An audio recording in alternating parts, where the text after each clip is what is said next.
नमस्कार, मैं हूं अंकुर और आप देख रहे हैं सत्यहिंदी.com। सत्य हिंदी की एंड्रॉयड ऐप डाउनलोड करने के लिए डिस्क्रिप्शन में जाइए, वहां पे आपको एक लिंक मिलेगा जहां से आप ऐप डाउनलोड कर सकते हैं। अब एक नजर डाल लेते हैं अब तक की खबरों पर। ब्रिटेन में कोरोना के नए किस्म के खौफ के बीच भारत सरकार ने सोमवार को अहम तरीन फैसला किया है। सरकार ने ब्रिटेन से आने वाली सारी फ्लाइट्स पर रोक लगा दी है। ये रोक आज रात से 31 दिसंबर की रात तक लागू रहेगी। सरकार ने कहा है कि ब्रिटेन में बने हालात के कारण ये फैसला लेना पड़ा है। दरअसल ब्रिटेन में नए किस्म का कोरोना अब बेकाबू हो गया है। नए किस्म के कोरोना के कारण ब्रिटेन में नए सिरे से सख्त लॉकडाउन लगाया गया है। ऐसा तब है जब ब्रिटेन में वैक्सीन लगाने का अभियान चलाया जा रहा है। ब्रिटेन में नए किस्म का कोरोना कितना खतरनाक है, इसका अंदाजा ब्रिटेन के प्रधानमंत्री बोरिस जॉनसन की चिंता से लगाया जा सकता है। उन्होंने कहा है कि कोरोना का ये नया रूप पहले वाले से 70% अधिक तेजी से फैलता है। इस हिसाब से ये पहले से कहीं ज्यादा खतरनाक साबित हो सकता है। यही कारण है कि वैक्सीन आने के बाद भी कोरोना की इस नई किस्म से ज्यादा खौफ है। ये खौफ ब्रिटेन में ही नहीं बल्कि भारत सहित दुनिया भर में है। ब्रिटेन में कोरोना वायरस के नए टाइप का स्ट्रेन मिलने के बाद कोविड-19 की स्थिति को लेकर चिंता बढ़ गई है। ब्रिटेन में लॉकडाउन और कई और देशों में ट्रैवल बैन का सिलसिला शुरू होने के बीच केंद्रीय स्वास्थ्य मंत्री डॉक्टर हर्षवर्धन ने कहा है कि भारत में लोगों को घबराने की जरूरत नहीं है। सरकार इस नए टाइप के खतरे को लेकर अलर्ट है। कृषि कानून के खिलाफ किसानों की भूख हड़ताल जारी है। सोमवार को कुल 11 किसान नेता भूख हड़ताल कर रहे हैं। जबकि इनके 24 घंटे पूरे होंगे तो मंगलवार को दूसरे किसान नेता अपनी हड़ताल शुरू कर देंगे। किसानों ने ऐलान किया है कि अब इसी तरह रोटेशन में हड़ताल चलती रहेगी। किसानों और सरकार के बीच टकराव बढ़ रहा है। किसानों ने 27 दिसंबर को सुबह 11 बजे प्रधानमंत्री के मन की बात कार्यक्रम के दौरान पूरे समय थाली पीटते रहने की बात कही है। किसान नेताओं ने कहा है कि हम सभी से अपील करते हैं कि प्रधानमंत्री मोदी के मन की बात कार्यक्रम के दौरान 27 दिसंबर को जब तक वो बोलते रहें, सभी अपने घरों से थाली बजाएं। किसानों के आंदोलन का नेतृत्व करने के लिए बनाए गए संयुक्त किसान मोर्चा ने आंदोलन को तेज करने के लिए कई कदमों का ऐलान किया है। मोर्चा ने दुनिया भर में रह रहे भारतीयों से अपील की है कि वे कृषि कानूनों के खिलाफ 26 दिसंबर को जिस देश में रह रहे हैं वहां के दूतावासों के बाहर प्रदर्शन करें। मोर्चा ने यह भी कहा है कि 25 से 27 दिसंबर तक हरियाणा के सभी टोल प्लाजा को फ्री कर दिया जाएगा। संयुक्त किसान मोर्चा में देश भर के 400 से ज्यादा किसान संगठन शामिल हैं। किसान संगठनों ने कहा है कि वो 26 और 27 दिसंबर को एनडीए के सांसदों से संपर्क करेंगे कि वे बीजेपी को कृषि कानून वापस लेने के लिए मजबूर करें। इसके बाद और एनडीए के नेता अपने समर्थन को लेकर जो कुछ भी कहेंगे उसे हम जनता को बताएंगे। राकेश टिकैत ने कहा कि अगर एनडीए के नेता किसानों का समर्थन नहीं करेंगे तो उनका भी विरोध किया जाएगा। ओडिशा की सत्तारूढ़ बीजू जनता दल यानी बीजेडी ने किसानों के न्यूनतम समर्थन मूल्य यानी एमएसपी की मांग का समर्थन किया है। बीजेडी ने इसके साथ ही एमएस स्वामीनाथन कमेटी की रिपोर्ट लागू करने की भी मांग उठाई है। बीजेडी ने संसद में नए कृषि कानूनों का विरोध किया था। हालांकि 8 दिसंबर को हुए भारत बंद में बीजेडी शामिल नहीं हुआ था। राजनीतिक पार्टियों के लिए चुनावी कैंपेन का काम करने वाले प्रशांत किशोर ने दावा किया है कि पश्चिम बंगाल विधानसभा चुनाव में बीजेपी दोहरे अंक में भी सीट पाने के लिए संघर्ष करेगी।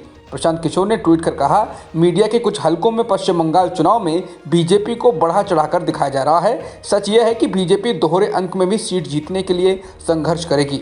इसके साथ ही उन्होंने कहा कि मेरे इस ट्वीट को सेव कर लें और अगर बीजेपी ने इससे बेहतर किया तो मैं ये जगह छोड़ दूंगा। बता दें, ममता बनर्जी की चुनावी रणनीति का पूरा जिम्मा प्रशांत किशोर के हाथों में है।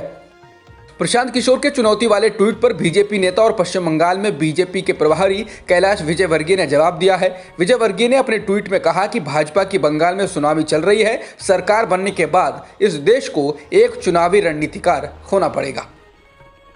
ममता बनर्जी विपक्ष के नेताओं को साथ लेकर बंगाल में बड़ी रैली करने की तैयारी कर रही हैं। हाल ही में जब बीजेपी के राष्ट्रीय अध्यक्ष जेपी नड्डा के काफिले पर बंगाल में हमला हुआ तो केंद्रीय गृह मंत्रालय ने बंगाल के कुछ आईपीएस अफसरों को दिल्ली में तैनात करने का ऐलान कर दिया, लेकिन ममता सरकार ने इसका विरोध किया। ममता को इस दौरान दिल्ली के मुख्यमंत्री अरविंद केजरीवाल, एनसीपी प्रमुख शरद पवार का साथ मिला। अब इस बात की चर्चा है कि ममता बनर्जी अगले महीने कोलकाता में विपक्षी नेताओं की एक रैली का आयोजन करने जा रही हैं और इसमें वह केजरीवाल, शरद पवार, डीएमके प्रमुख स्टालिन को बुला रही हैं। बनर्जी ने रविवार को पवार को फोन किया है और उनसे इस रैली में आने का आग्रह किया है। हाथरस गैंगरेप मामले में सीबीआई की चार्जशीट में कहा गया है कि पीड़िता और आरोपी संदीप के बीच कुछ समय के लिए प्रेम संबंध थे और दोनों की फोन पर बात भी होती थी, लेकिन जब पीड़िता के घर वालों को पता चला उसके बाद लड़की ने बात करना बंद कर दी थी। जिसके बाद आरोपी संदीप ने अलग अलग नंबरों से लड़की को कॉल किया, लेकिन लड़की ने बात करने में दिलचस्पी नहीं दिखाई।